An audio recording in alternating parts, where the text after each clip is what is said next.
It is the 9th day of May 2023. A very good evening to you and welcome to TV47 News Tonight. To our top stories just for you.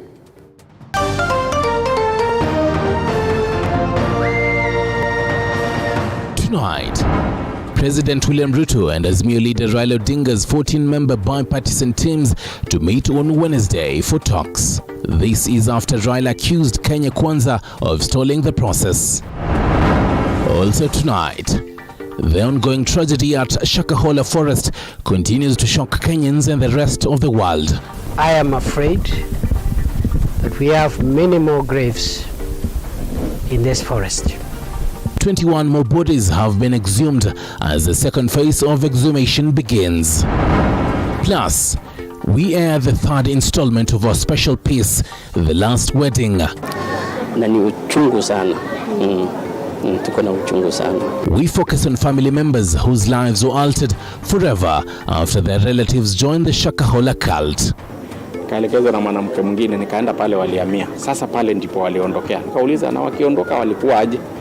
Tuambia kulikuja wanawake wawili. Kuna wanawake walikuwa wa Maguo White, walikuwa wanashinda kwa hiyo nyumba sana.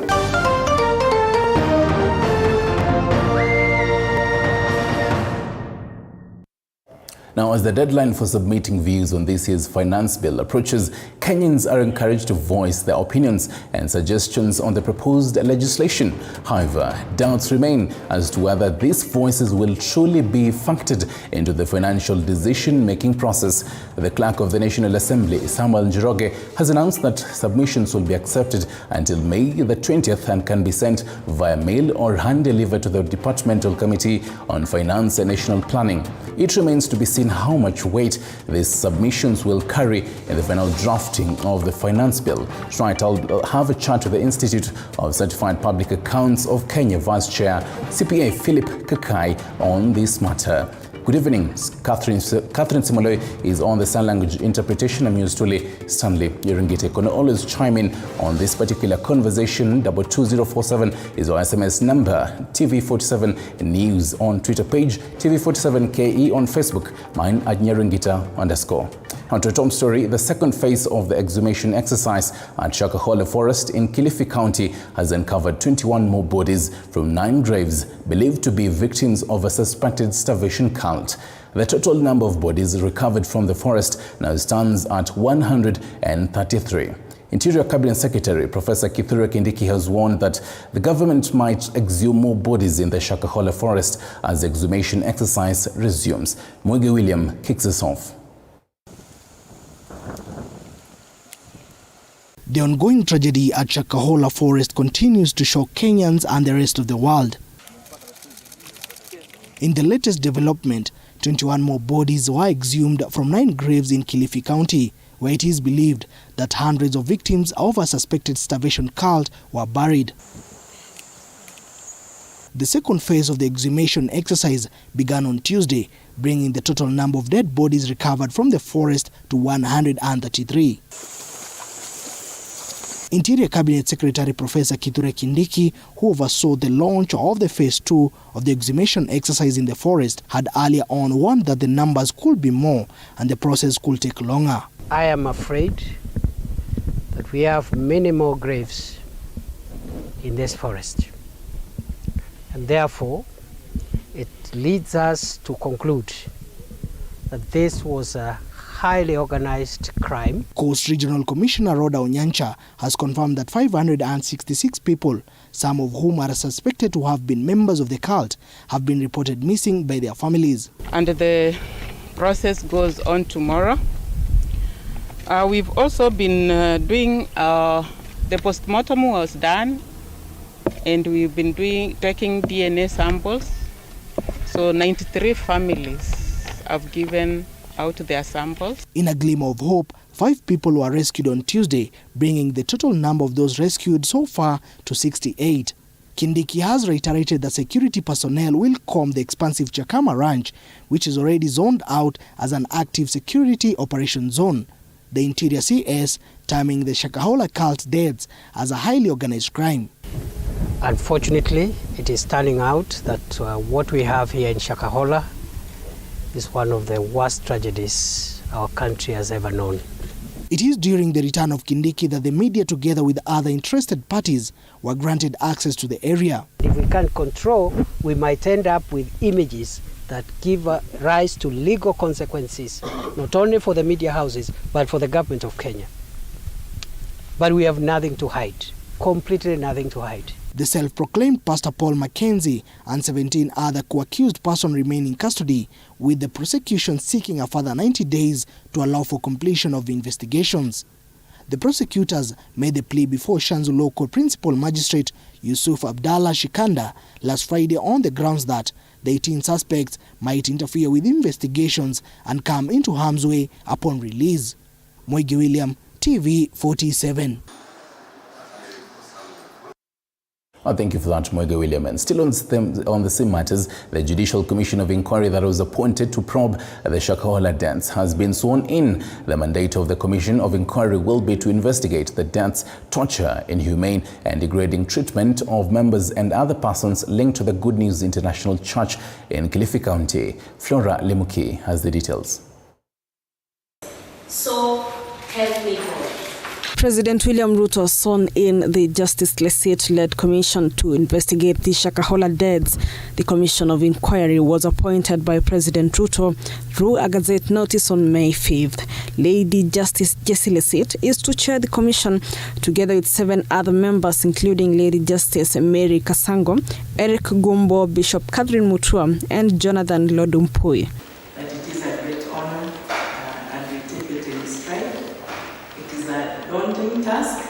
It is no easy task, but we shall do it to the best of our ability, even as we have taken an oath before God and declare that we shall do our best. For us to be here today in this double-pronged intervention, we must underscore the weight of this issue. And so I know that concern, that the Kenyan people who are looking up to us to deliver for them. This comes amid an uproar by section of church leaders who say they were not involved in the process of constituting the commission. They now want President William Ruto to revoke the appointment of the commissioners to give space for more inclusion. So the membership will determine the results of the task force. And if we are not included, then we can judge mapema tuseme tunaona kwamba outcome haitakuwa sawa. Tunaomba tuhusishwe, kuwe na majadiliano ya kutosha ili ya kwamba hayo mambo yakifanyika tuwe tunasonga pamoja. Serikali iko na machinery ya kutosha ya kuchunguza mambo quietly kwa bila kuinua the anxiety of the society. You don't need to raise the societal anxiety. Do your work silently. And the first thing we are recommending strongly, the government should only ensure every pastor belongs to an umbrella body. Azimio la Umoja leader Raila Odinga yesterday challenged in court President William Ruto's decision to form the Commission on Shakahola cult deaths. Flora Lemuki, TV 47. Right, listen to this. As exhumation of bodies from Shakahola in Kilifi County entered the second phase Tuesday, police in neighboring Kwale County have rescued more than 200 people, among them 50 children, in a forest in Vumbu village, allegedly participating in extreme religious activities. Police also arrested a 23-year-old self-proclaimed prophetess, Joyce Mkumbi of Rainbow Faith Ministries, which split from the main SD Church of Vumbu. Among the requirements of the religion is that they were required to pray 3 times a day and 3 times a night without missing a bit. Mike Kagongo tells us more. The ongoing government crackdown on suspicious religious activities has led authorities to a church in Kwale County, where more than 200 people were found in a forest allegedly practicing extreme religious activities. The Rainbow Faith Ministries Church, located in a forested area, is said to be home of its hundreds of believers and the extended family of its leader, Mzee Mdata Nyamawi. Wameacha nyumba zao, hasa hama jirani zetu karibu sana pale, waache manyumba yao waje kwa Mdata, na Mdata tunajua ana watu 29.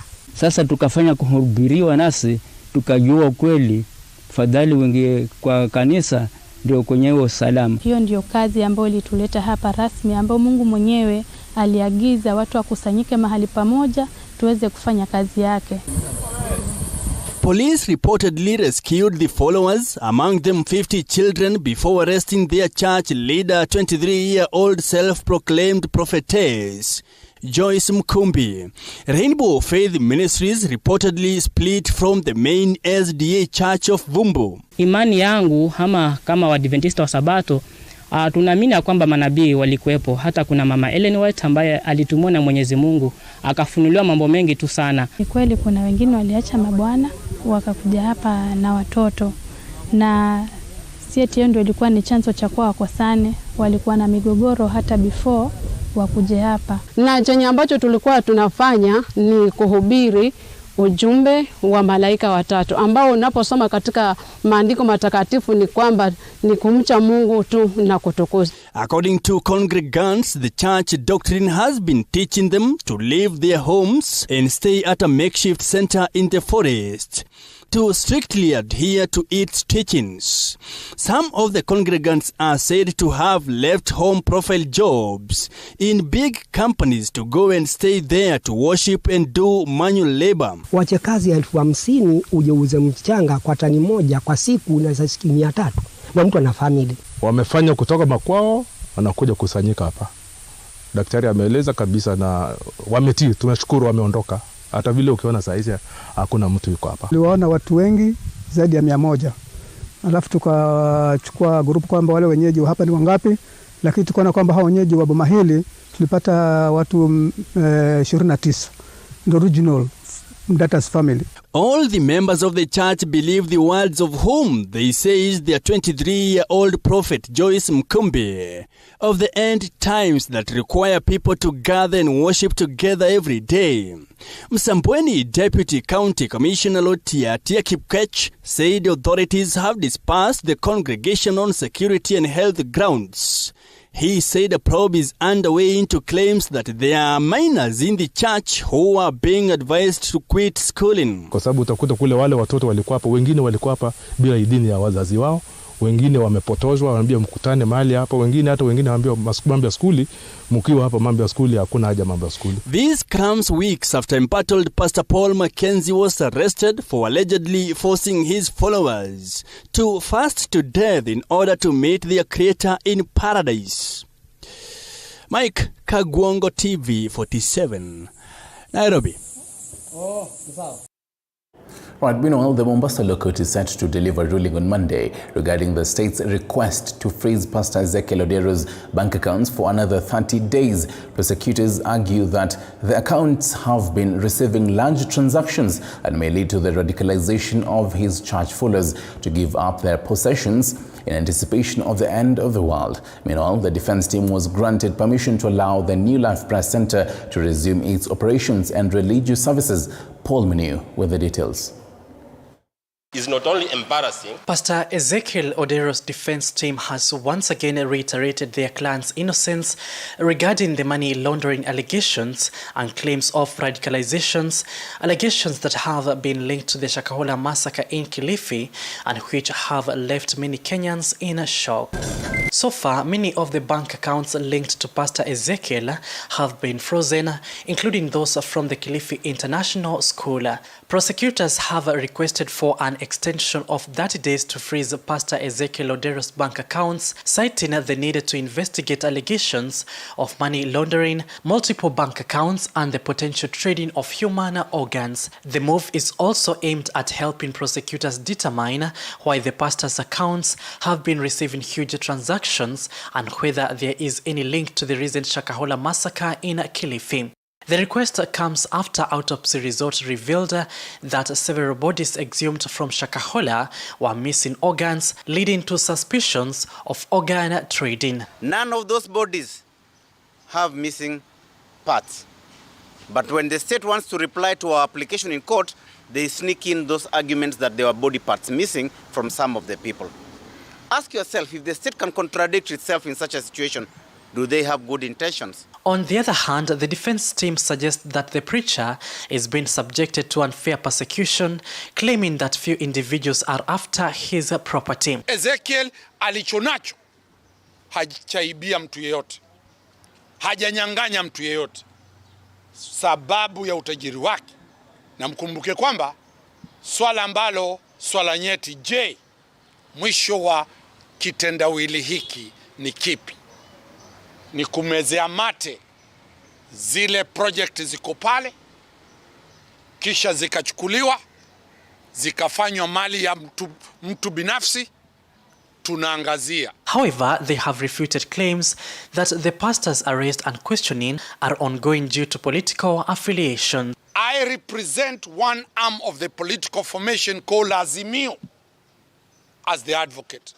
He is a Kenya Kwanza diehard. Hapa ni kazi. Kokonewera, sisi tunafanya kazi. The Mombasa Law Court will give out its ruling over applications to review court orders on freezing Pastor Ezekiel's bank accounts on Monday, while his prayer center is now open for resumption of religious services. Paul Moniu, TV 47, Mombasa. At a special pace, the unfolding events surrounding Paul Mackenzie's followers have caused immense suffering and turmoil, with families being torn apart and reeling in pain. Many are desperately hoping that this is just a nightmare and that they will soon wake up from it. Heartbreakingly, some families are currently searching for up to 14 of their loved ones who disappeared after booking a one-way ticket to Malindi in Kilifi County.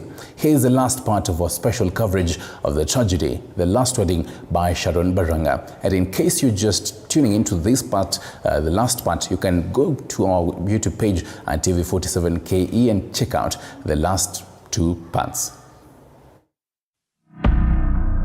April 2023 has been a period when the country's focus has moved to churches and cults.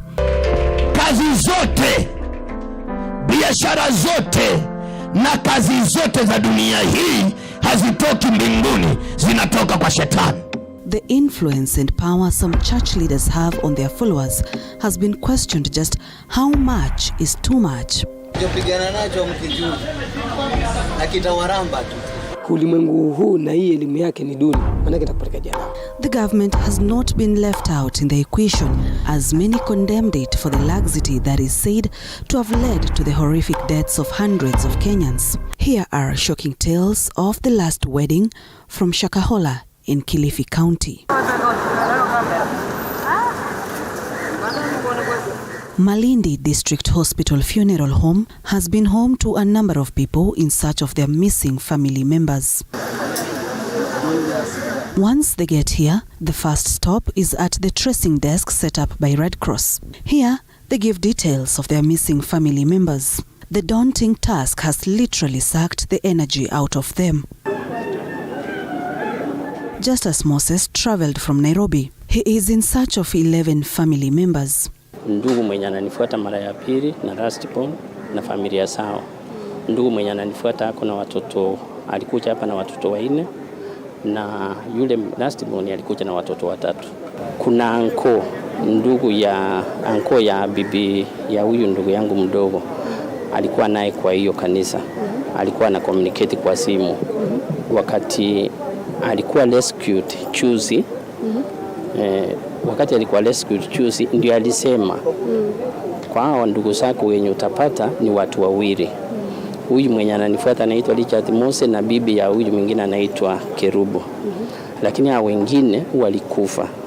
Akasema watoto wao ndio 2 wote walienda wakafast. Wakati walienda kwa bond wakapata maji wakakunywa, wakamaliza siku 3 wakakufa. The search for their loved ones has begun to take a toll on their health. Zipora Kwamboka, Justus's sister, was rushed to hospital after she was told more than 10 of their family members could be dead. Dada yangu alikuja Chuzi, aliingia msituni mara 2. Nafikiri alikuwa traumatized, chana alikuwa ameraswa hospitali, akawekewa maji, hata saa hii ameenda kutungwa sindano. Atarudi hapa. Sasa ndio ilinibidi nikakuja nimfuatilie tuone kama tutapata hao watu wa familia. Na ni uchungu sana. Tuko na uchungu sana. just as his family members disposed of their properties before traveling to Malindi. Ndugu yangu aliuza vitu yake yote, aliuza samba yenye ilikuwa Chuska na kitu yenye natusangaza mwenye anahusia ni msirika wa hiyo kanisa. Alimuhusia samba ya 1.5 akamuhusia 400,000. Yenye kama familia tumesema hatutaruhusu kwa sababu huyu ndugu yangu kuna msichana wake alikataa kuingia kwa hii kanisa. Ako Nairobi anakaa na sisi. Tunasema hiyo samba hii itaenda mahali. Na kama serikali ingetusaidia samba kama hiyo, kama hata mtu mwenye amenunua asiweze kuruhusiwa kuingia hapo kwa sababu ni msirika alinunua wako naye kwa hiyo kanisa. A majority of the people affected in the Shakahola tragedy are not natives of Kilifi County. From records, a majority of them are from Vihiga, Taita Taveta, Kisumu and Nairobi counties. Others reported to be missing are from Tanzania, Uganda and Nigeria. And so people are wondering how the Mackenzie followers knew of him and decided to abandon everything that they identified with to follow him. Hii kanisa waliingia wakiwa wanaangalia TV. Wakati huyu Mackenzie alikuwa na TV kabla ichafungwa wakati wa kwanza. Walikuwa wanaangalia TV. Wakati walinielezea, tulikaa kwa nyumba yangu karibu siku mzima tukifungua Biblia nikiwakataza, lakini walikataa kunisikia. Albanas Chalo has been making several trips from Nairobi to Malindi in search of his family members. His brother, his brother's wife, and their 3 children have been missing since 2021. Huku nimefuata bradhangu na familia yake wenye walitoweka Nairobi December 2021. Na kwa kufuatilia kwetu kama familia tukapata kwamba walikuwa wako pande hii ya Mwangea Hills, Shakahola. Sasa tukajipanga kama familia, nikatumwa, nikasafiri huku, nikajaribu kutafuta kwa ule msitu. Hiyo ni last year, mwezi wa 3. Najaribu kutafuta kwa ule msitu bila mafanikio. Watu kule walikuwa ni wasiri, wengine hata ni kama wako na uhasama, hataki maswali mingi. Sasa nikawa kupata breakthrough ni ngumu. Sasa wakati huo mwezi wa 3 ikashindikana, mimi nikatoka. Last year sasa mwezi wa 3 nikatoka, nikaambia familia mimi nimepata wale watu mahali wako, lakini shamba ni kubwa, sehemu ni kubwa, na bila mtu wa kukuelekeza kukutembeza kule huwezi faulu.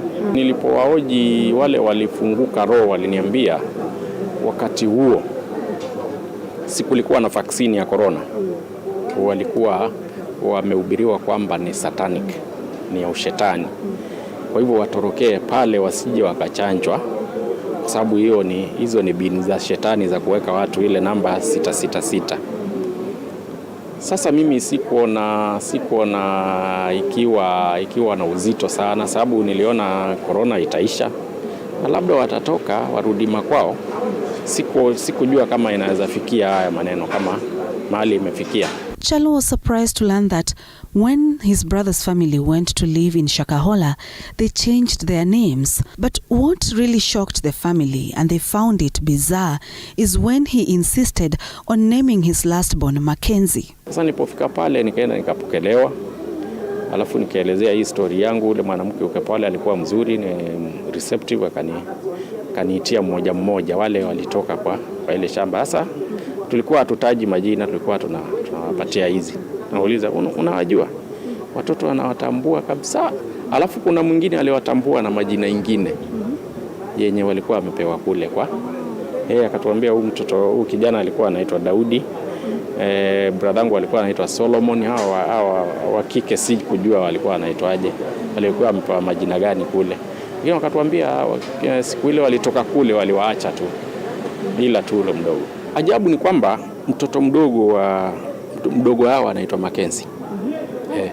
Jina ya ukweli? Ya ukweli jina yake kabisa anaitwa Mackenzie. Mtoto ule mdogo hawa anaitwa Mackenzie. Na walikuwa nasikia Mackenzie alikuwa na kanisa Huruma. Na bradhangu hata ndiye alikuwa mdogo wake. Bradhangu walijuania Huruma. Na nilipofuatilia sasa hiyo story kuanzia tu pale Huruma, nilienda mahali walikuwa wanakaa, nikaambiwa waliama. Kaelekezwa na mwanamke mwingine, nikaenda pale walihamia. Sasa pale ndipo waliondokea. Nikauliza na wakiondoka walikuwa aje? Tuambia kulikuja wanawake wawili. Kuna wanawake walikuwa wa maguo white, walikuwa wanashinda kwa hiyo nyumba sana. Hata wanatoka wanakaa hapo nje wanaongea wanaenda zao.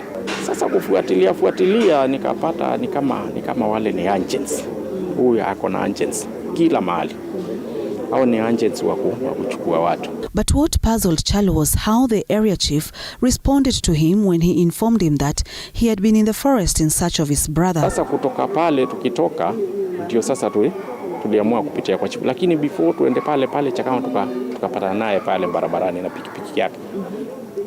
Sasa wanajuana na ule mwanamke, wakaongea, akamueleza kwamba tumetoka pale. Sasa ikawa ni makasiriko, kwa nini umeingia pale bila idhini yangu? Nikamwambia sidhani kama kuna mahali kunatakikana idhini hapa Kenya mtu kuingia. Akaniambia na mngeumia pale. Nikamwambia ya kuumia hiyo wacha, kwa sababu sisi unatuona tukiwa hai na tushatoka hapa. Hatujaumia, kwa hivyo hiyo ni past tense. Akamuuliza unaweza nisaidiaje? Nikamuonyesha picha, nikamtumia zingine kwa WhatsApp.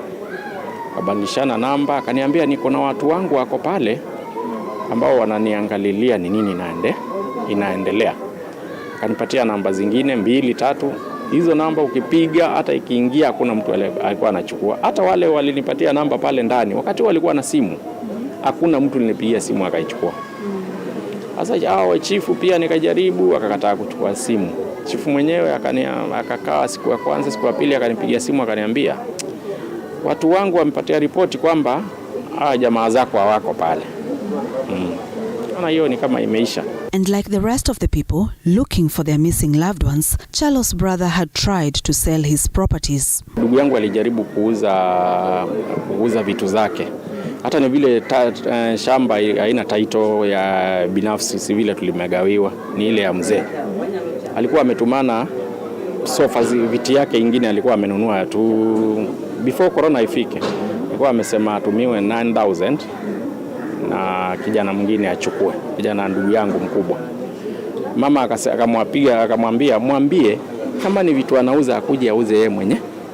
Hakuna kitu inauzwa itumaniwe pesa. Aje auze vitu zake mwenyewe na aondoke. Sasa alipoona mama ni kama kwa gene si maneno hakujaribu tena. Familia imeumwa. Na hii ni kitu very traumatizing. Unajua ukipoteza mtu alafu ukizika mtu wako pale, kuna ile kitu kukutoka kwamba brother yangu amekufa. Na kwa muda unakuja unaikubali na unapoa. Lakini mtu ampotea uoni maiti yake, ni kitu inauma sana. Na si mtu mmoja, ni watu 5. Ni familia ya mtu ilikuwa imesimama vizuri. Another group of people that has been playing a critical role since exhumation began at Shakahola are the young men who helped in digging out the graves. They too have their own share of challenges. So unaweza tueleza tu kidogo hii kazi yenye mmekuwa mkifanya ya kusaidia kufukua hizo miili. Ni nini uliona kule na kulikuaje? Sisi tuliona kwenye kaburi unaweza kuta kama watu 5 ama 6 kwenye kaburi moja. Changamoto ile kazi ni ile tu venye unafanya. Wewe hujazoea ile kazi. Ni lazima utaona vitu ambazo si za kawaida katika maisha yako. Hata ukitoka kule, pengine umetoka kule kazini ukija nyumbani, utajikuta kama unaweza kukaa hivi ukakuta kama kuna sauti inakuongelesha. Lakini venye mimi don't care, nasema wewe potelea tu, na ndio hivyo yani. Ama nikifunga macho hivi naona mtu. Hasa uko peke yako, umekaa peke yako, hata afadhali utoke kule interact na watu. Wanyombo mnaweza piga story hivi. Na sasa kama serikali inawapatia nini kwa hii kazi mzito ambayo yenye mnafanya? Kusema kweli chenye tunapewa kule yani ni kama maji, sisi tunataka maji tu. Kwa sababu hizi fanya ile kazi na ile malipo yani iko chini yani. Sika venye mwataka nyinyi, ile kazi iko chini, ile kazi malipo yake yako chini sana. Si kwa kila siku tunapewa 1,000 tu. Na labda mmeambiwa kama baada ya hii kazi kukamilika kama mtafanywa counseling? Tuliambiwa kitu kaa hiyo. Tuliambiwa tutafanywa hiyo counseling. Alafu tutaandikiwa ma certificate zenye ambazo zitatusaidia, kwa sababu si kila mtu ambaye anaweza kazi. Certificate zitaandikwa nini? Zitaandikwa kwa tuliparticipate ile kazi ya kutoa wale watu ambao tekifika pahali, yani kama unatafuta kazi yako zote, yani unaweza angusha ile karatasi na ukasikizwa. Lakini cha kushangaza ni ile unaweza kuta kwa kaburi moja imewekwa kama mtu 6. Sasa wale unajiuliza wote walikufa siku moja ama ndo ni vipi? Kuna ile maswali pia sisi tunajiuliza, yani kama waliuawa hatujui, kama wanakufa wenyewe hatujui. Na ni kweli kuna mili nyingine ilipatikana imefungwa? Ilifungwa nguo. Mili yote ilifungwa. Ile like ati ni kama mtu alikuwa amefungwa mikono, miguu. Sisi tuliona kamba kwa mguu tu. Tuliona mtu alifungwa. Sasa situjui kama ile kamba inamaanisha kuzuia ile, acha tuseme sanda, ile nguo ambayo alifungwa ama ndo ni vipi. Hata sisi hatuwezi jua hapa. Wengi ni watoto na kina mama pale. Wanaume si sana, lakini wale wa kina mama na watoto. Mimi yani chenye nafanya yani upenda kusikiza music na nifanye zoezi. Ile yani ukiwa na zoezi yani undoa ile mambo mengi kwa akili yani. Wenyewe walituahidi tukimaliza ile kazi watatupeleka bashi hivi tukajienjoy, ili ukitoka kule usahau chenye uliona kule yani. Wewe unakumbuka chenye ulienda kule bashi kwa. The Shakahola massacre has rattled feathers from the national government down to the county government. And our communities, the wickedness that took place in that forest is one that will live with this generation for quite some time. Sharon Baranga, TV47, in the county of Kilifi.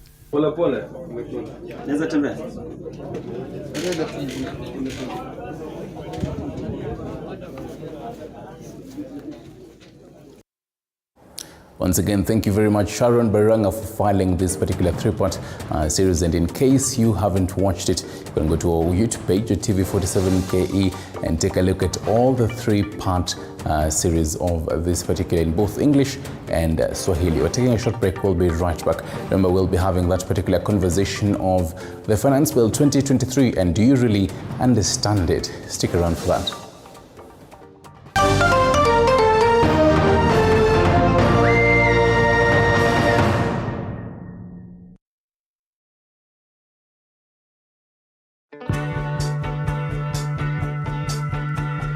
Wakati mwingine kama weekend, mimi najiachilia. Hata ukumbuki history. Nikifika watu wangu wakinipokea na kupokeleka. Umeset the mood. Nimeset the mood. Naweza kupokeleka. Nikitumai kwamba mzima popote pale ulipo, nikikukaribisha katika kipindi Mfahamu Kiongozi. Jina langu Elizabeth Mutuku, na katika kipindi Mfahamu Kiongozi tunakupa nafasi kutangamana nao kila siku ya Alhamisi kuanzia saa 1:30 kuendelea siku nyingine. Tutapatana papa hapa umjue kiongozi mwingine. Jiunge nasi toka hapa ufuoni mwa bahari. Meli yetu itakapotua nanga kwa uhondo ribo ya riwaya hii Mwisho wa Kosa. Monica.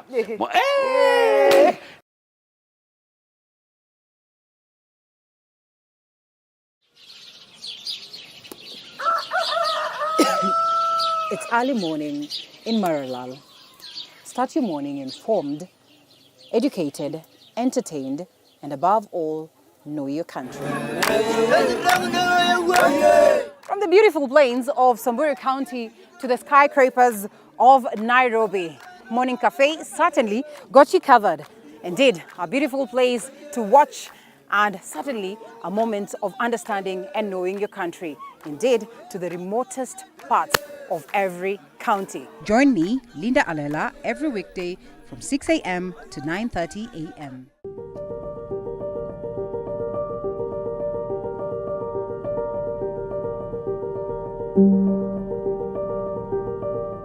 The diversity of Kenya's wildlife has garnered international fame.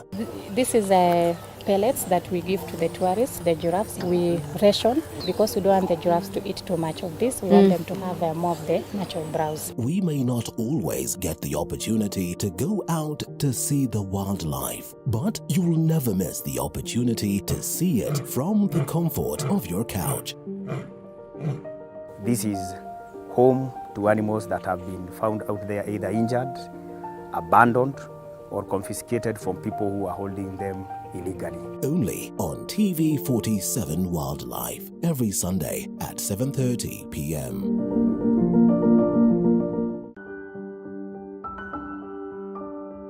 Disability is a club that anyone can join. I live with special needs. It means I have a limitation. There are things I can't be able to do personally myself. And in our journey to talk about disability, we tell the stories of those with disabilities and even sit with specialists to understand what it means for those affected directly and indirectly. Everybody's life, mine has also been faced with ups and downs. If it becomes a self-stigmatized thing where you feel like you are judging yourself too harsh, you blame yourself, and you perceive that it happened because you failed. Join me, Zainab Mohammed, on Beyond the Limit every Saturday at 7:30 p.m.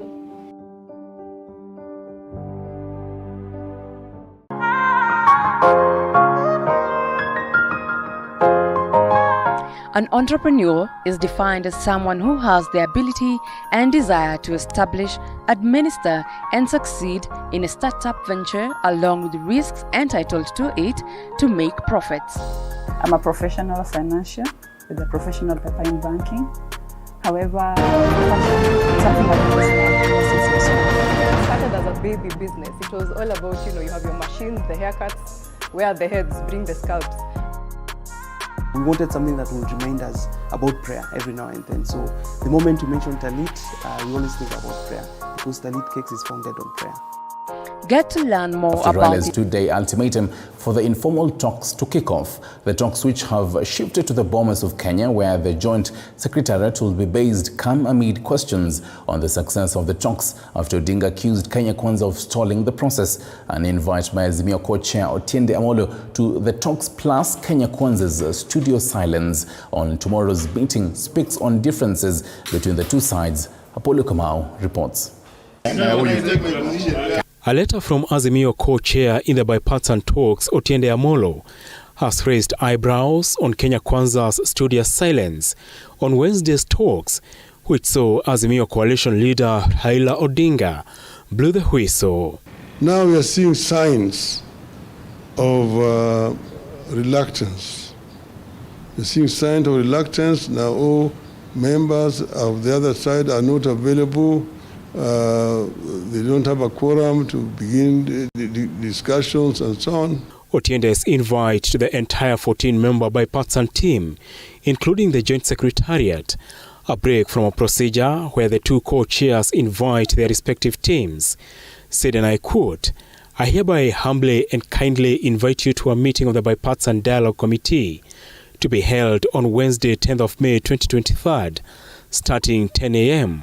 at the Bomas of Kenya." The bipartisan team, yet to be gazetted, was slated to discuss the framework of engagement going by last Friday's resolution and the contentious issues. That this is an urgent matter. The urgency of the matter is shared by both Azimio and Kenya Kwanza. The only two main issues on which the two sides appeared to have struck a consensus on are the removal of Elders MP Adan Keynan, which Odinga terms as a smokescreen, and the formation of the Joint Secretariat. With no legal standing and Kenya Kwanza insisting on a process backed by law and within the confines of Parliament, Azimio's demands confined to a gentleman's agreement between the two sides remains just that. The first issue is whether it could be a parliamentary process. On the table is how to make the process extra-parliamentary or within Parliament, the opening of IEBC servers, reinstatement of IEBC commissioners, and stopping party hopping after elections. The immediate reduction on the cost of living has also proven to be a sticking point. Apul Kamau, TV47. Well, thank you for that, Apollo Kamau. And shifting focus from matters politics and the Azimio and Kenya Kwanza bipartisan talk. talks to other talks that we should really be having as a country. The Matters Finance Bill 2023. Do you really understand this particular bill? Well, tonight we'll be breaking it down with the help of CPA Philip Kakai, ISPAC Vice Chairman. But then before we actually get into that, we went to the field and talked to two boda operators on the thoughts about this particular finance bill. Listen in so that we can come back.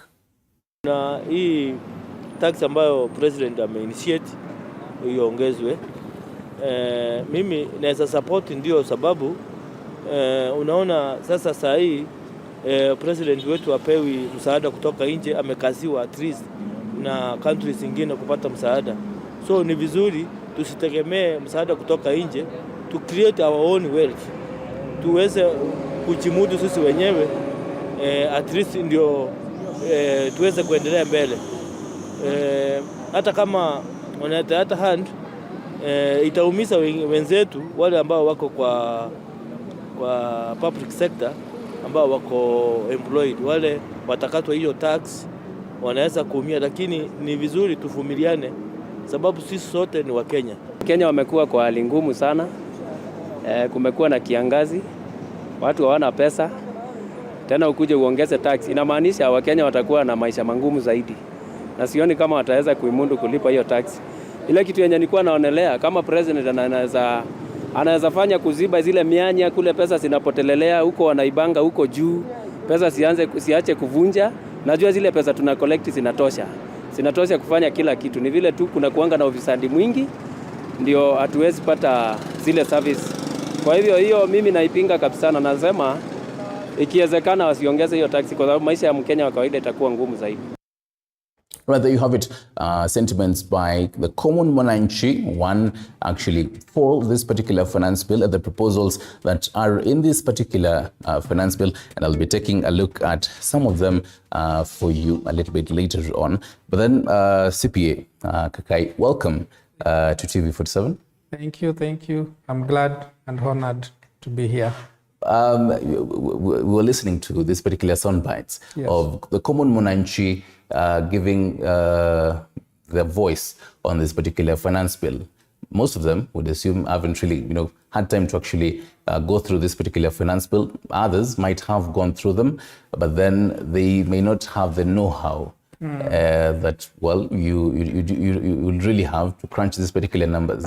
So before we actually, begin, help us break down this particular finance bill, the budget making process, because these are proposals to actually finance the financial year 2023-2024 budget. So break it down for us. Actually, first thank you very much for hosting me on behalf of the Institute of Certified Public Accountants, where I'm the vice chairman. We are really glad to be given this opportunity to explain.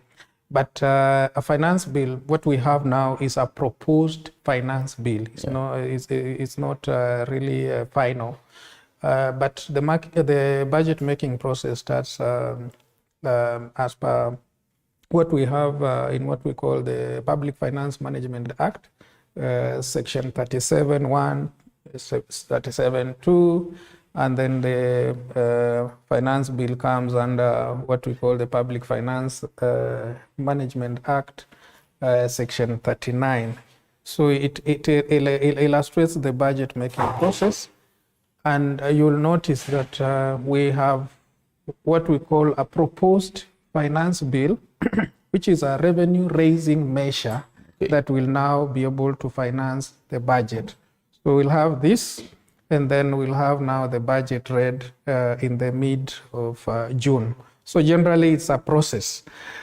But having said that, you'll notice that these are proposals, and we are supposed to give our views as citizens, professionals, and the National Treasury has given a proposal, but now it moves to the National Assembly, where the Committee of National Assembly, that is the Finance and Planning Committee of the National Assembly, will have to receive various memorandums and probably call people to elaborate on their proposals in terms of the revenue raising measures in this proposed finance bill. So there is a public participation period. But having said that, when you look at the proposed finance bill, it has raised a lot of issues. For the first time, it is really raised issues all the way to the common mwananchi. And we've actually seen, the unions, the unions have come up. There's a whole uproar of it. Yeah. So the reason is that when you look at it, the unions and all other bodies, the proposed finance bill seems to focus more on the formal sector as a revenue raising measure. So you'll find that when you go through the entire bill, the revenue raising measures are focusing more on the formal sector, employed people. So and then with the hard economic times, anything that seems to take away any shilling from a common mwananchi or anybody raises issues. But it's not the first time.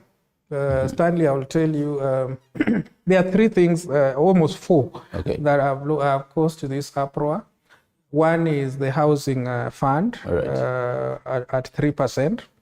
The other one, they are not talking much about it, but it is the fuel levy, which is moving from 8% to 16%. The other one is a case where if you have a matter with the tax appeals tribunal, now the finance bill proposed says that you must deposit 20% of the tax that you ought to have paid or in dispute before you appeal the matter at the High Court. And then you'll realize that some of these things are really directly affecting business and affecting the common mwananchi. But there are also better things there, Stanley. And actually, before we get into that, and I'm pretty sure even Kenyans watching tonight will be asked by when they see numbers like 8% to all the way to 16% VAT matters fuel, and this is obviously it boils down to other costs. Whenever fuel prices hike, we recently we did see matatu owners say we will also hike our prices. Definitely we're going to again see a ripple effect on other these are concerns that Kenyans really have, would you say? These are valid concerns because you will realize that even our manufacturing sector, agricultural sector, the transport sector relies on fuel.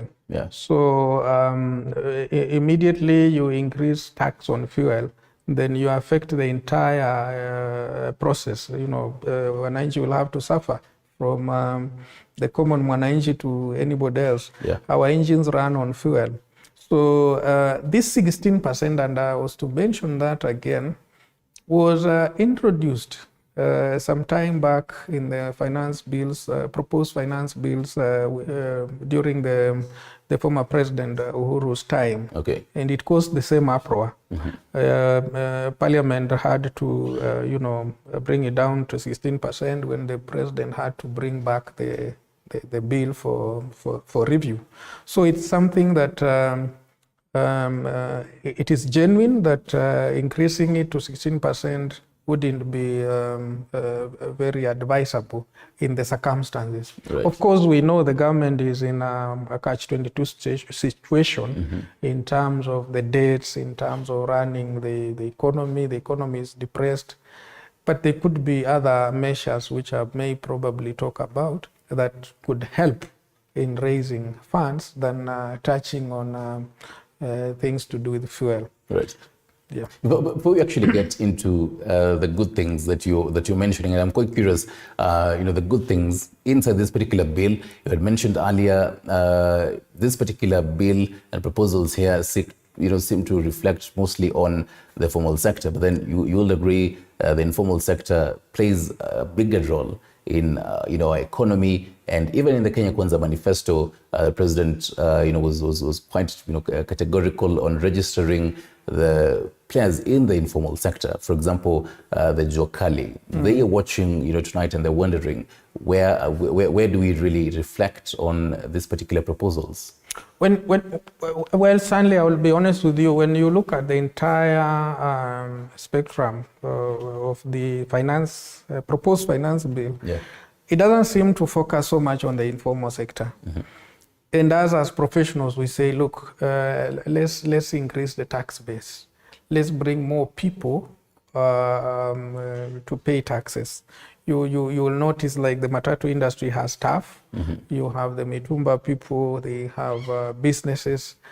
But there is no way they have been brought in or registered to be able to be taxed. Instead, the proposals here are more in the formal setup, where you're saying, look, we will go for these employees, we will go for this, we'll go for these registered businesses. It goes even further and talks about looking at the cash flow, that you have to pay some of the taxes, withholding taxes within 24 hours. How practical is that? Say 3 days. 3 days. How practical it could be.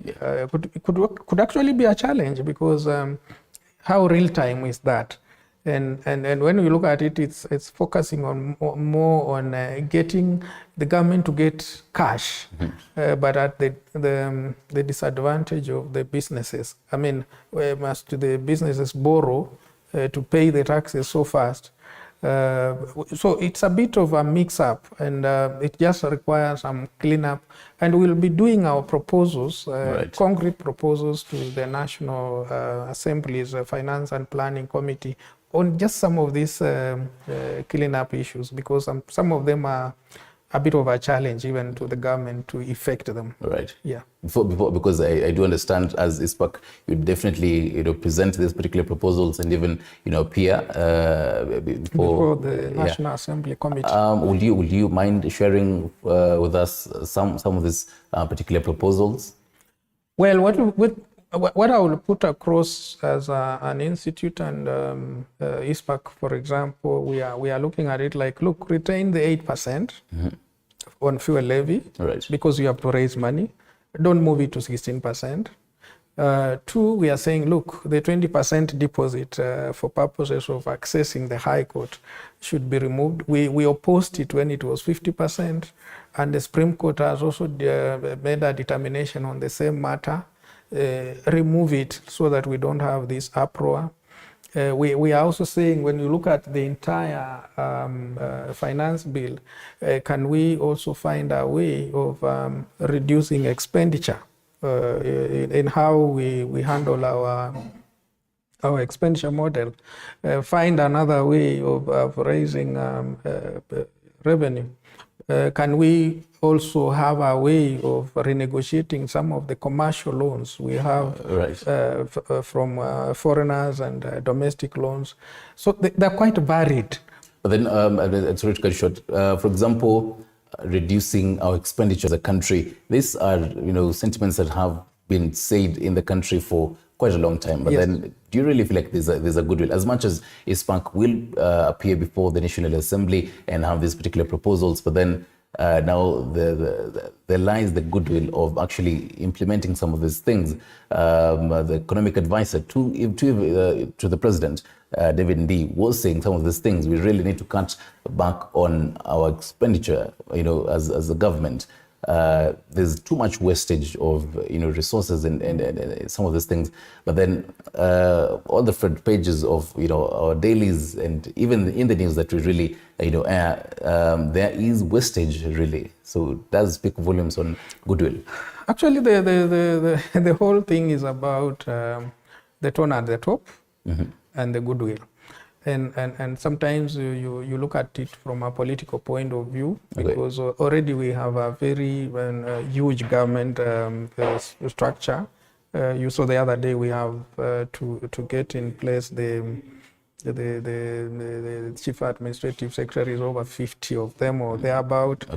and the expenses that the government can cut down are many. But if the goodwill is not there from the tone of at the top, it becomes another issue. But we have had cases, successful cases, where we have had what we call austerity measures to really not cut down the budget, but to move the budget to the places that are productive, like agriculture, manufacturing, housing, health. So you could have the entire budget remain the same, but shift it to the productive sectors of the economy. Right. But of course, we have a huge wage bill also. So it's not something that would happen in a day. Probably give it a year or up to 3 years, and then we would see some semblance of some order. Right. But the truth is there is a lot of wastage in government, and that can be managed a little bit. And this speaks volumes again on the advices. As ISPAC, I believe one of your roles is to advise the finance minister. How much of your advisory role is really taken in, your input is really taken in? Yes, I agree. One of our mandate is to advise the Minister for Finance on matters finance and generally economy. Yeah. And we do a lot of this through the minister and even through the National Assembly, various committees of the Senate. We do that, and a lot of it is taken up. If I have to give a case of the finance bill, which was for the last year, the issues of deposits being, having a 50% deposit, that was our proposal, and we were happy that it was, later on removed. Okay. Quite a number of cleanups in the finance bill of this year in relation to KRA, even definition of terms that were a bit confusing, have come into this finance bill. But you'll notice that even as we give those proposals, there is also the other side where the government has to raise funds. So our proposals and our recommendations have also been on the case of ensuring that there is no revenue leakage as we collect it. Are there any ways of stopping revenue leakage from KRA to the national government, treasury, from the clans to KRA, from individuals to KRA?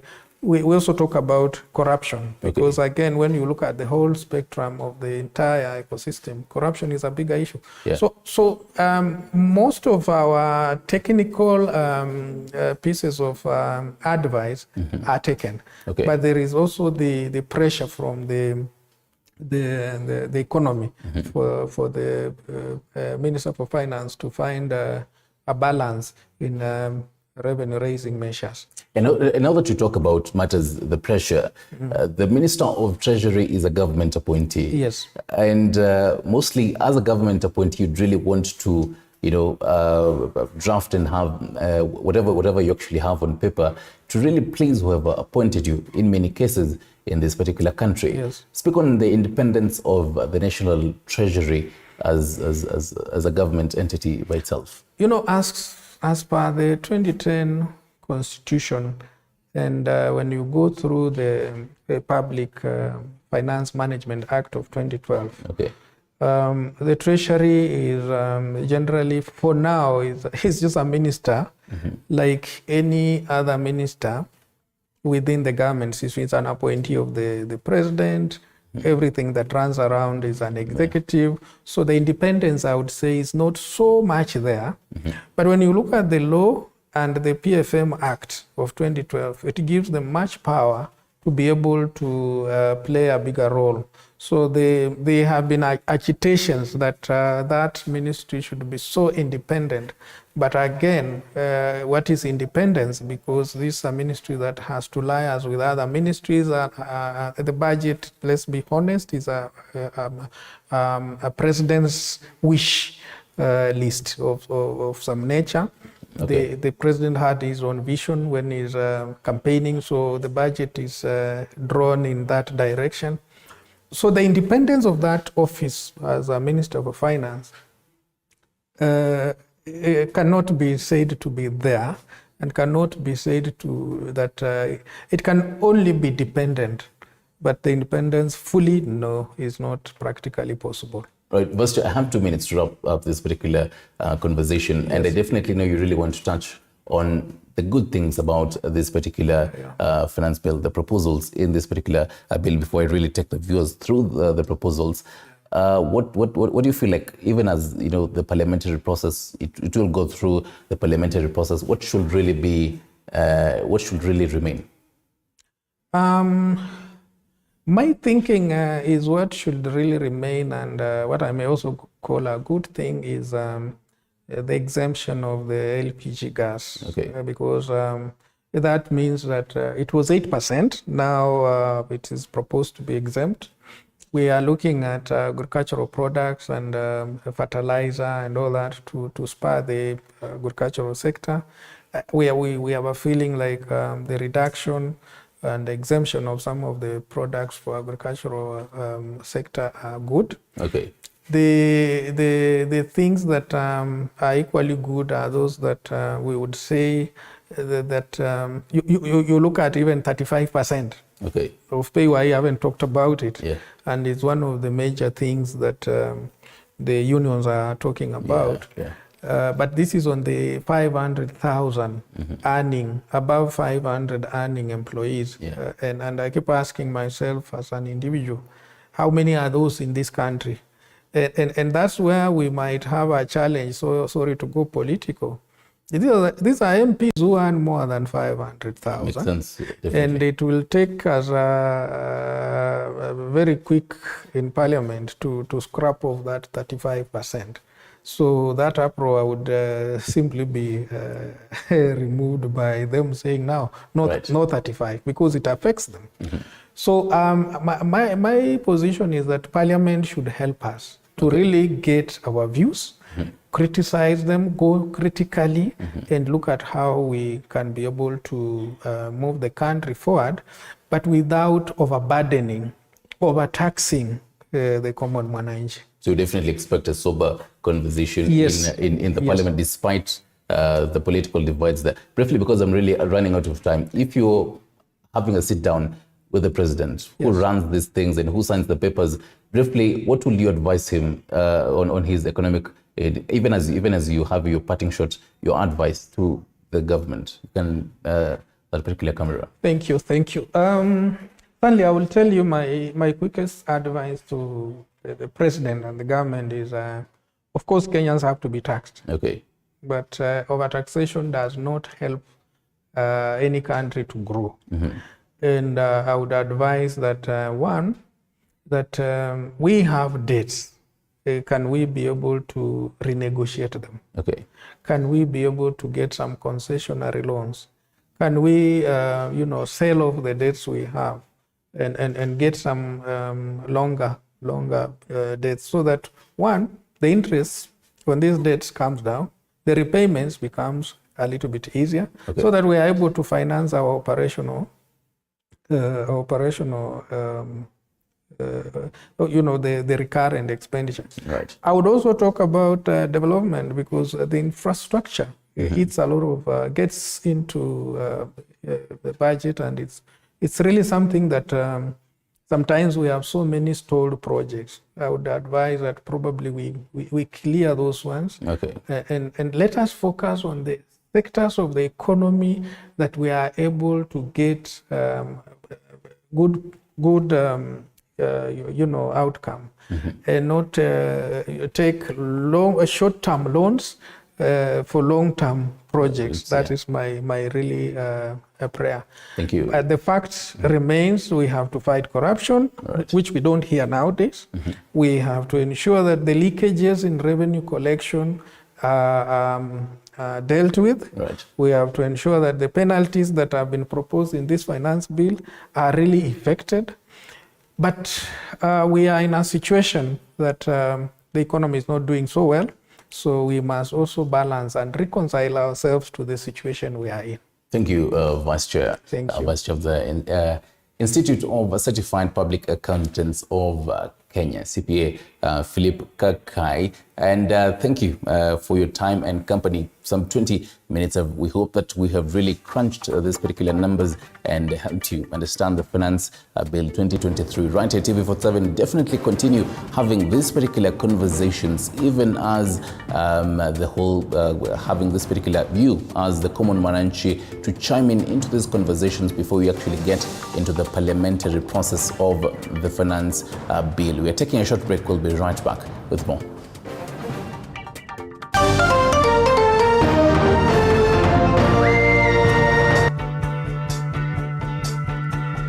Wakati mwingine kama weekend, mimi najiachilia. Hata ukumbuki hii story. Nikifika watu wangu wakinipokea na kupokeleka. Umeset the mood. Nimeset the mood. Naweza kupokeleka. Nikitumai kwamba mzima popote pale ulipo, nikikukaribisha katika kipindi Mfahamu Kiongozi. Jina langu Elizabeth Mutuku. Katika kipindi Mfahamu Kiongozi tunakupa nafasi kutangamana nao kila siku ya Alhamisi kuanzia saa 1:30 kuendelea. Siku nyingine tutapatana papa hapa umjue kiongozi mwingine. Jiunge nasi toka hapa hadi ufuoni mwa bahari. Meli yetu itakapotua nanga kwa uhondo ribo ya riwaya hii Mwisho wa Kosa. Monica.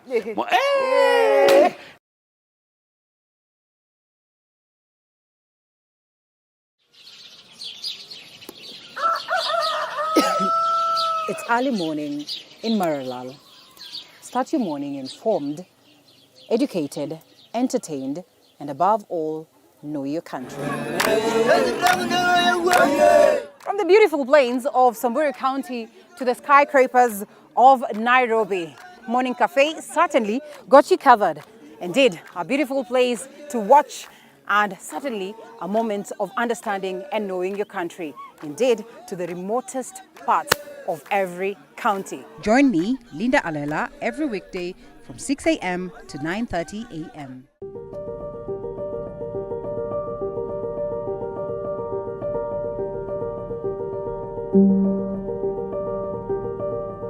The diversity of Kenya's wildlife has garnered international fame. This is pellets that we give to the tourists, the giraffes. We ration because we don't want the giraffes to eat too much of this. We want them to have more of the natural browse. We may not always get the opportunity to go out to see the wildlife, but you'll never miss the opportunity to see it from the comfort of your couch. This is home to animals that have been found out there either injured, abandoned, or confiscated from people who are holding them illegally. Only on TV47 Wildlife, every Sunday at 7:30 p.m.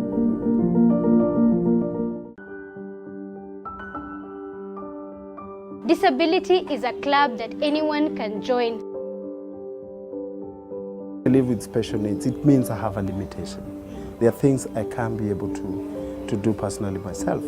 And in our journey to talk about disability, we tell the stories of those with disabilities and even sit with specialists to understand what it means for those affected directly and indirectly. Everybody's life, mine has also been faced with ups and downs. If it becomes a self-stigmatized thing where you feel like you are judging yourself too harsh, you blame yourself, and you perceive that it happened because you failed. Join me, Zainab Mohammed, on Beyond the Limit every Saturday at 7:30 p.m. Story. Wakati mwingine kama weekend, mimi najiachilia. Hata ukumbuki hii story. Nikifika watu wangu wakinipokea na kupokeleka. Umeset the mood. Nimeset the mood. Naweza kupokeleka. Nikitumai kwamba mzima popote pale ulipo, nikikukaribisha katika kipindi Mfahamu Kiongozi. Jina langu Elizabeth Mutuku. Katika kipindi Mfahamu Kiongozi tunakupa nafasi kutangamana nao kila siku ya Alhamisi kuanzia saa 1:30 kuendelea. Siku nyingine tutapatana papa hapa umjue kiongozi mwingine.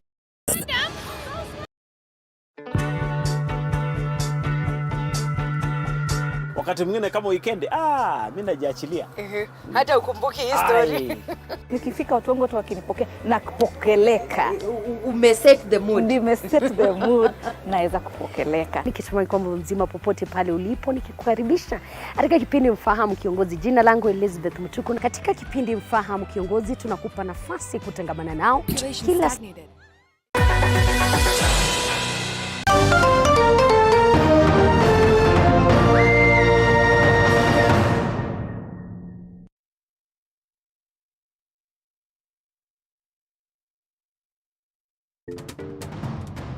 Right, welcome back. This is TV47 News Tonight, and we definitely can't wrap up the whole conversation on matters the finance bill that you really need to understand. So let us take a look at some particular graphics on the proposals of this particular finance bill. And the first one will be the introduction of an export and investment promotion levy on specified imports. And just to have a recap briefly, before this particular short break, we were having a conversation with the Vice Chairman of ISPAC, CPA Philip Kakai. You can take a look at that particular conversation. But these are just proposals on the finance bill. We can have the second one there.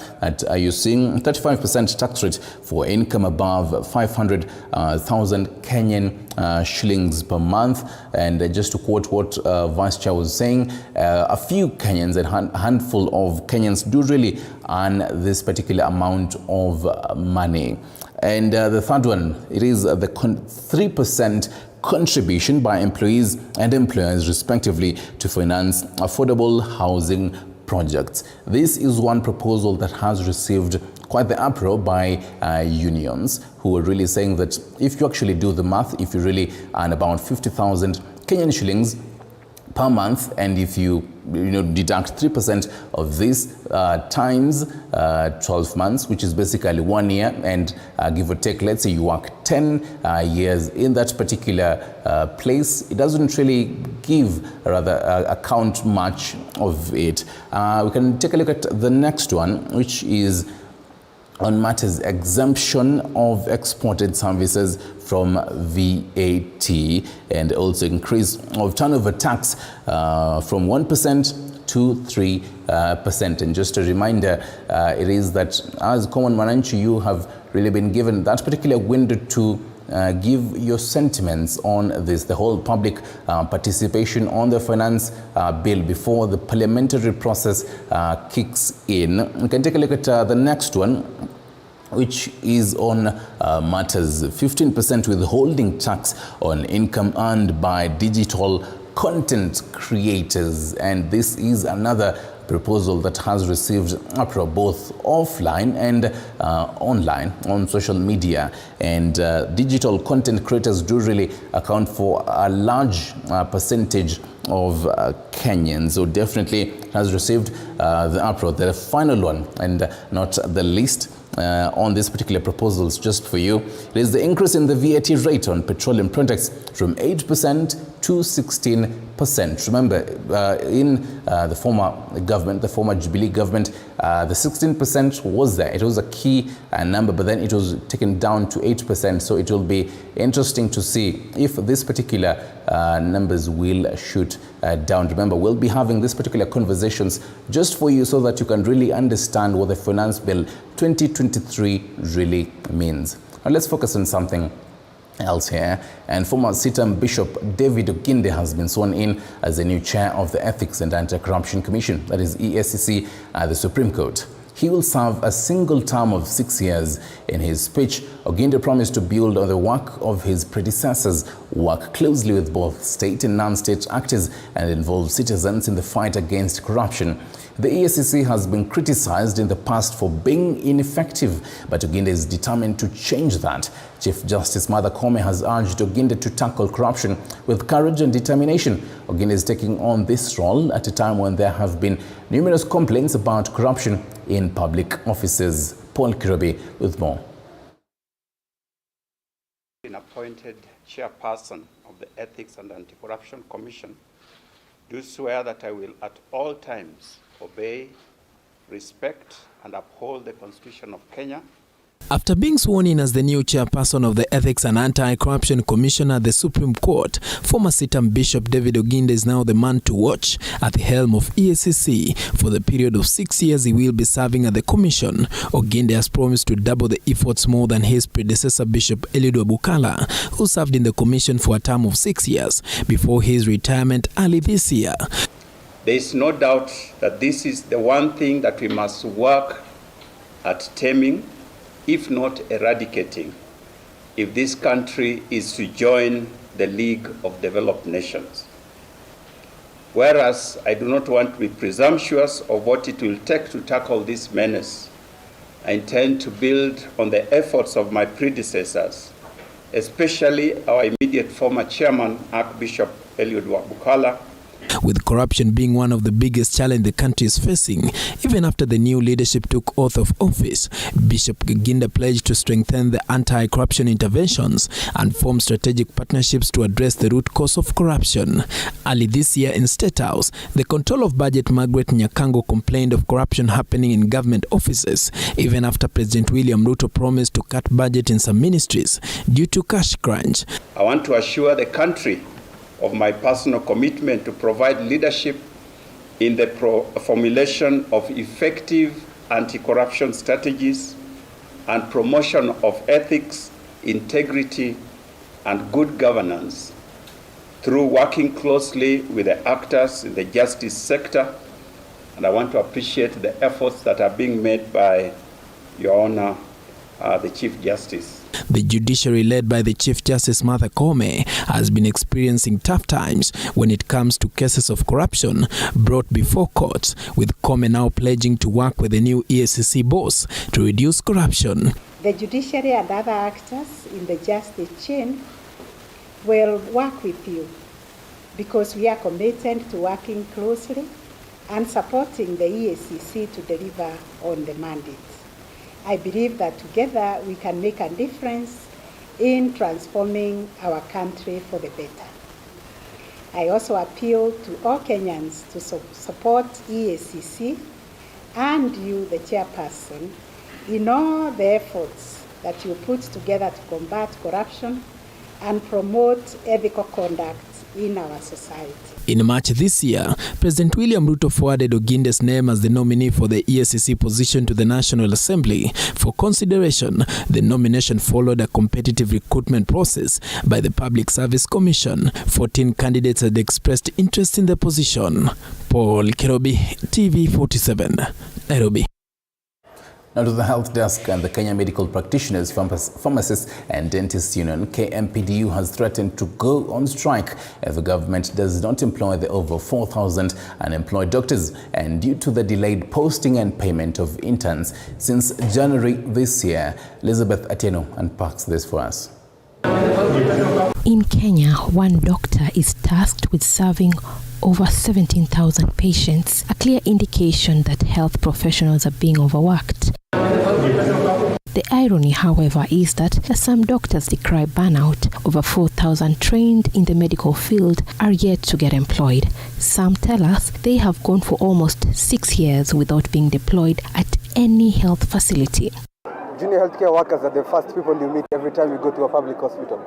Each time you go to a public hospital to seek healthcare, the first white coat you see is a junior doctor, a medical intern. You guys all agree, isn't it? So we are the ones who determine the quality of healthcare a patient gets. We are the first contact. So we would like the government to also look out on our side. Do not let us suffer. 5 months without pay is a lot of time. We are being understaffed, yet we have junior colleagues who just finished medical school staying outside. Issues of Mama Lucy, the ugly things that happened. I don't think they would have happened if the 4,000 doctors would have been there.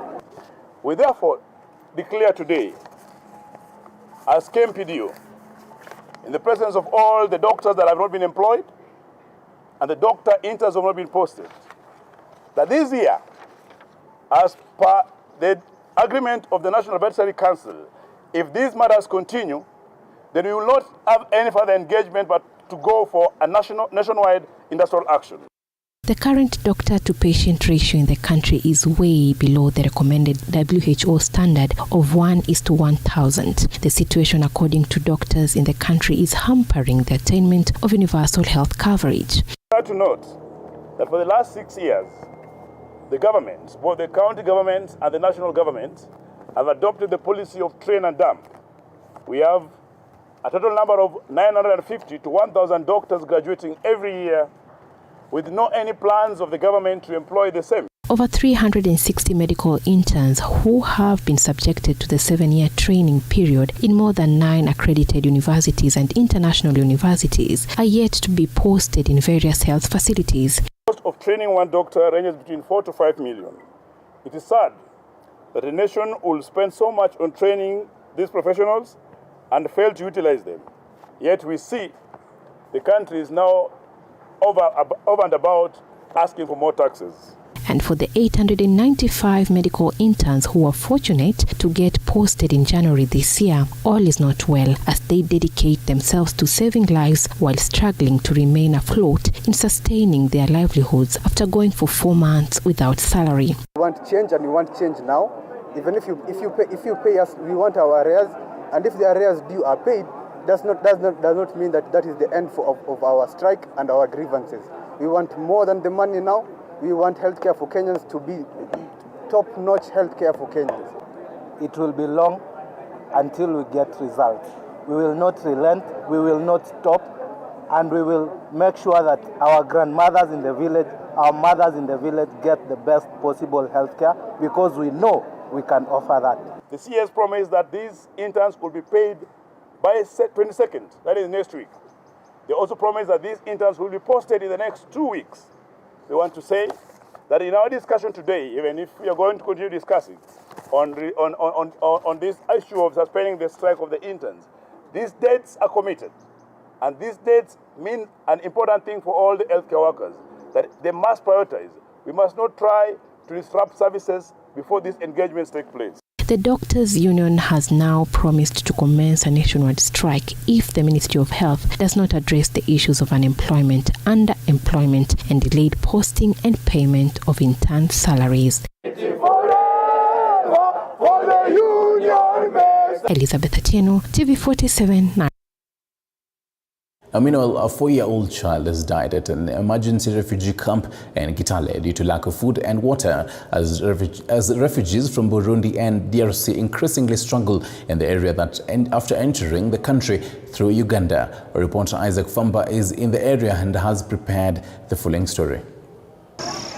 The situation in this area paints a sad picture with the deeply sorrowful faces of mothers and children, proving their great suffering. Refugees here are facing severe challenges including lack of food and water, which has worsened the situation.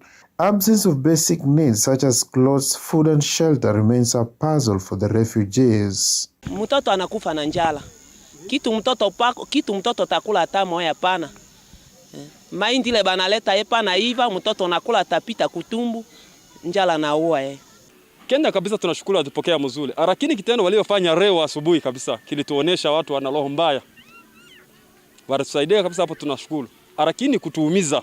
Mtu akikatia maji hata tulikuwa na watoto wadogo hapa na wamama walijifungua walimaliza wiki 2, wiki 1, siku 3 hapo. Wote wanaumia sasa hii kabisa. Sijui kwa nini tunakuwa victim. Kama mtu alikupokea mzuri akiseme mimi nachoka unanivunja, anaweza kuonesha njia ukaenda tena ukaendelea. Lakini jana wa Red Cross hiyo wa Croix Rouge walikuwa tumwambia kwa haki, tuko nasema kwenye kwa haki.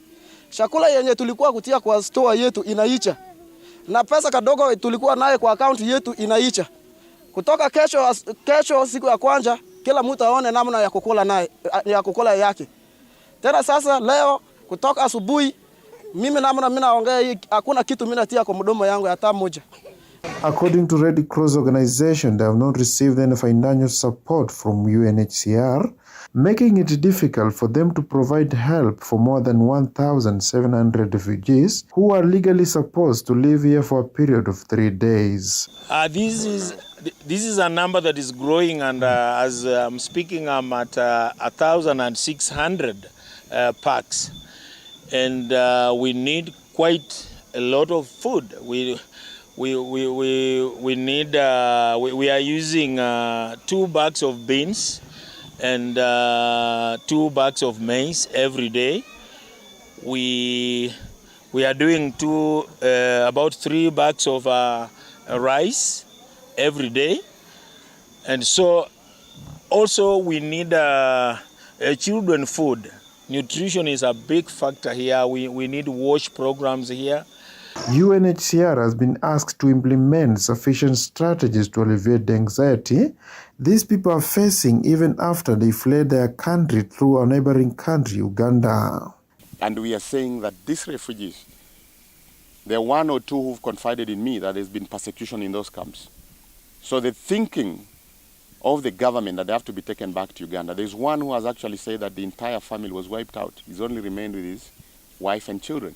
So we're also asking the government, and I have just dispatched a letter to the CS, Internal Security, Honorable Kindiki, that this particular group is considered to be taken to Kakuma, which is a refugee camp in Kenya in Turkana County. Isaac Famba, TV47, Trans Nzoia County. And as the ongoing security operation intensifies in the North Rift region, 2 bandits were arrested in Mukutani, Baringo County with 1 illegal firearm. Baringo County Police Commandant Julius Kiragu revealed that the 2 were arrested on Tuesday morning by security officers who have been on their radar for some time with the help of members of the public. Baringo County Commissioner Stephen Kutwa also expressed optimism that the issue of insecurity will be a thing of the past very soon, since they are narrowing down to the chief perpetrators.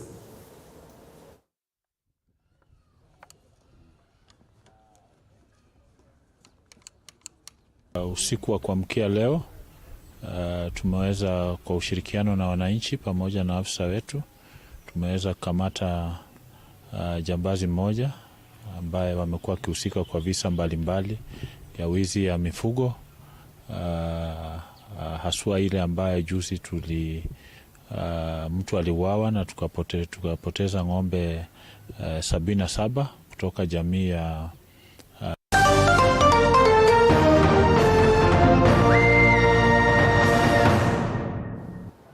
Right now to the business world. President William Ruto has begun a 2-day state visit to Israel today. He held a meeting with his Israeli counterpart Isaac Herzog at the latter's residence in Jerusalem. Ruto is accompanied by a delegation which includes the First Lady Rachel Ruto, the Cabinet Secretaries for Foreign Affairs and Agriculture Alfred Mutua and Mithika Linturi, respectively, among others.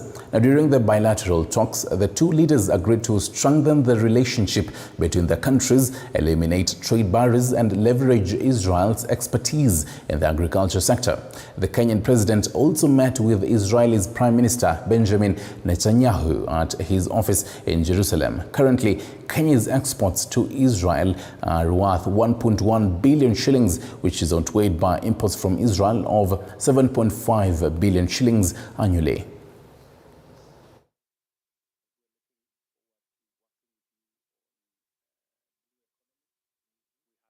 Potential in the blue economy space that is untapped and that needs investment and cooperation, and I am very confident that Israel can share with us your experience and work with your technology and work with your expertise in that space. And of course, on matters to do with security, and we also want to see how we can bring the private sector into this space by allowing them to trade, to do business, to invest without unnecessary restrictions, specifically on the subject of avoidance of double taxation. I am looking forward to making sure that we have the necessary legislation that will support business. We are grateful to you for your friendship with us in the international forums, and we believe that the real story is to enhance the relations between our future generations and people to people on so many fronts. So thank you very much, and I hope you'll have a wonderful visit with us. We're your excellent team with your ministers who are here. Thank you very much. And Techno Company has officially launched a brand new Camon 20 phone and made popular singer Nyamari Ongegu, also known as Nyashinski, the brand ambassador, at a restaurant here in Nairobi. Speaking to TV47, the product manager Linus Mwangi said that the users of the new phone, especially online content creators who travel a lot, have every reason to smile. The phone allows the user to do more than one activity at a go.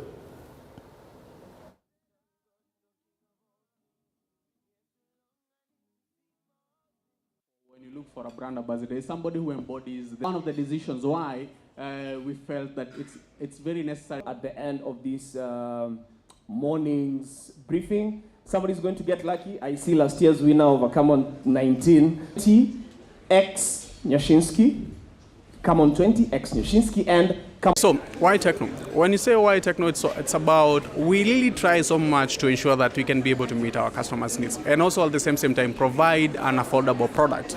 Like for instance, right now we are introducing Camon 20. Camon 20 basically means that the Camon series is more resonates with the camera people. But more than that, it's also all about the design, introducing a new, impressive and unique design in the market. So that's why Techno and why Camon. Nice pictures with accurate colors so that when you're showing your consumers, they can actually be able to see the quality of that cloth. So when you talk about content creators, it's because it's about the camera.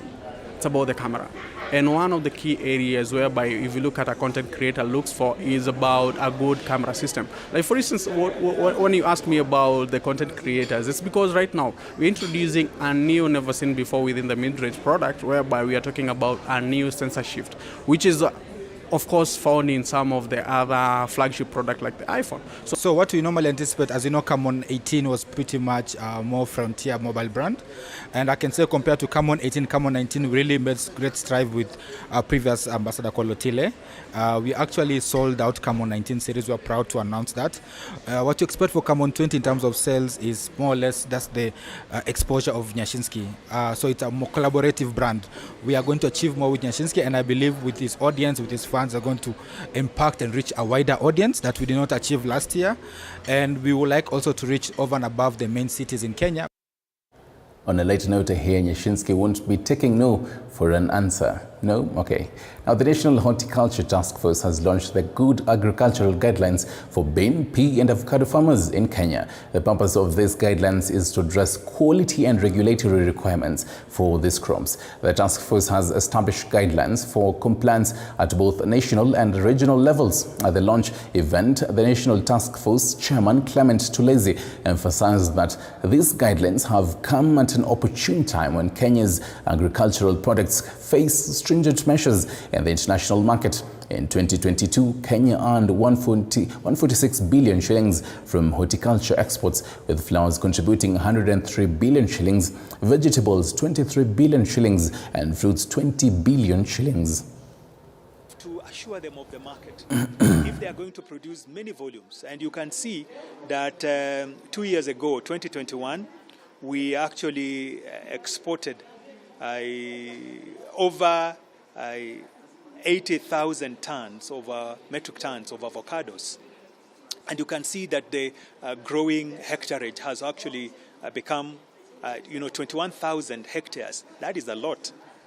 And we believe that in the next few years, it will be even much more than that. So we have to safeguard the market, where if these products are mature, we can be able to find the market. We have two major challenges on the avocados. The first challenge is basically the harvesting of immature for avocados, because we have something called the dry matter content, which needs to be as high as possible. We have set it at 24% together with government, but we are seeing growers, exporters harvesting even those that are dry matter content is at 17, 18. And this cannot be sustained in the market because we take the product there, they cannot ripen, it finally just rots, and we lose the market. A lot of producers who are doing the right thing, but we also have those who are rogue, who are spoiling for the rest. Our quest is that everyone should be able to apply the same protocol or the same application, so that when we have our produce going to the international market, we have confidence. The consequences of these ethical behaviors. But you realize when they use some shortcuts to sell, they just they are just selfish, but they don't know the long-term consequence, that this unethical behavior in the long term can affect the little that they earn. All right, and that does it for TV47 and News Tonight. Thank you for your valid company. My name is Stanley Nyerungita. Catherine Simeloi has been on the sign language interpretation. Have yourself a terrific Tuesday evening.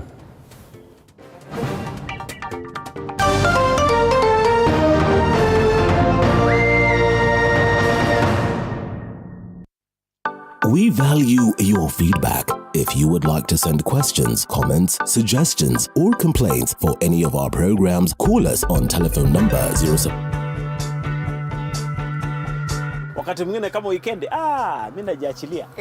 Hata ukumbuki hii story. Nikifika watu wangu wakinipokea na kupokeleka. Umeset the mood. Nimeset the mood. Naweza kupokeleka. Nikisema kwamba mzima popote pale ulipo, nikikukaribisha katika kipindi Mfahamu Kiongozi. Jina langu Elizabeth Mutuku. Katika kipindi Mfahamu Kiongozi tunakupa nafasi kutangamana nao kila siku ya Alhamisi kuanzia saa 1:30 kuendelea siku nyingine. Tutapatana papa hapa umjue kiongozi mwingine. Jiunge nasi toka hapa hadi ufuoni mwa bahari. Meli yetu itakapotua nanga kwa uhondo ribo ya riwaya hii mwisho wa kosa. Monica.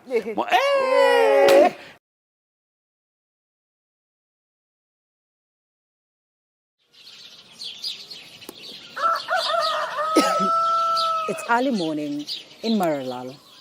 Start your morning informed, educated, entertained, and above all, know your country. From the beautiful plains of Samburu County to the skyscrapers of Nairobi, Morning Cafe certainly got you covered. Indeed, a beautiful place to watch and certainly a moment of understanding and knowing your country. Indeed, to the remotest parts of every county. Join me, Linda Alela, every weekday from 6 a.m. to 9:30 a.m.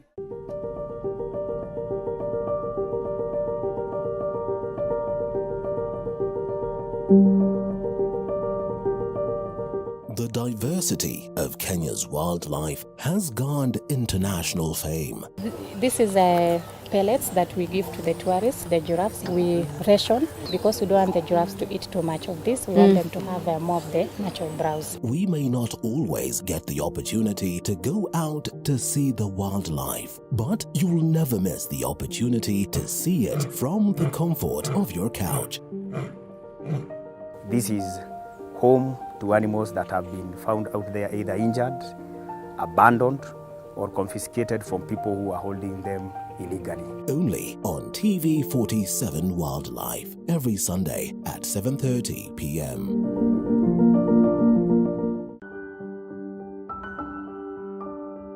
Disability is a club that anyone can join. I live with special needs. It means I have a limitation. There are things I can't be able to do personally myself.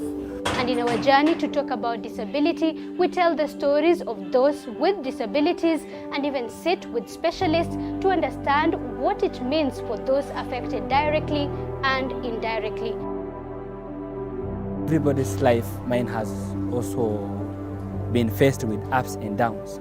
If it becomes a self-stigmatized thing where you feel like you are judging yourself too harsh, you blame yourself, and you perceive that it happened because you failed. Join me, Zainab Mohammed, on Beyond the Limit every Saturday at 7:30 p.m.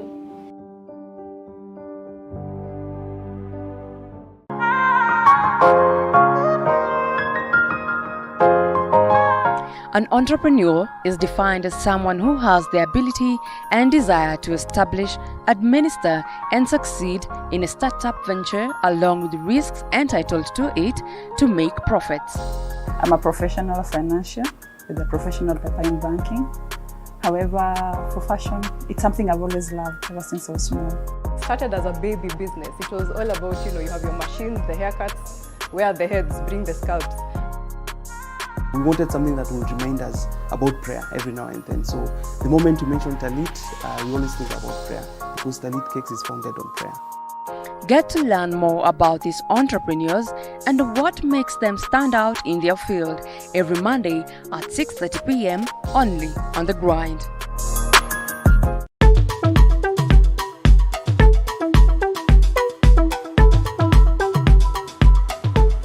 The Realtor, this is where we travel, move far and wide just to make sure that we bring you what it all entails when it comes to matters real estate. Buying off plan is the best thing that you can do because it gets to be a journey that is even affordable and flexible. Visit there, go down, go see what kind of production they do, what varieties do they have, what color preferences. Well, meeting my ex after a long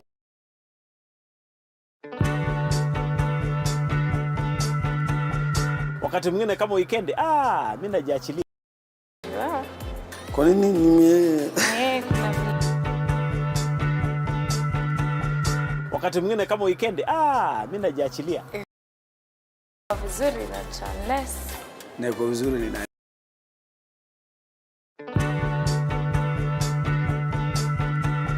Wakati mwingine kama weekend, mimi najiachilia. Hata ukumbuki history. Nikifika watu wangu wakinipokea na kupokeleka. Umeset the mood. Nimeset the mood. Naweza kupokeleka. Nikitumai kwamba mzima popote pale ulipo, nikikukaribisha katika kipindi Mfahamu Kiongozi. Jina langu Elizabeth Mutuku. Katika kipindi Mfahamu Kiongozi tunakupa nafasi kutangamana nao kila siku ya Alhamisi kuanzia saa 1:30 kuendelea siku nyingine. Tutapatana papa hapa umjue kiongozi mwingine. Jiunge nasi toka hapa hadi ufuoni mwa bahari. Meli yetu itakapotua nanga kwa uhondo ribo ya riwaya hii mwisho wa kosa. Monica. Umekuwa msiki, you can't tell me. Hapana.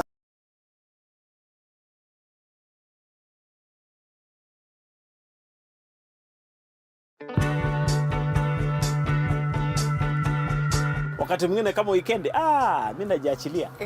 Hata ukumbuki history. Nikifika watu wangu wakinipokea na kupokeleka. Umeset the mood. Nimeset the mood. Naweza kupokeleka. Nikitumai kwamba mzima. Yes, I know what happened to us, but at least in that moment, ungemexplain, you would understand. I don't get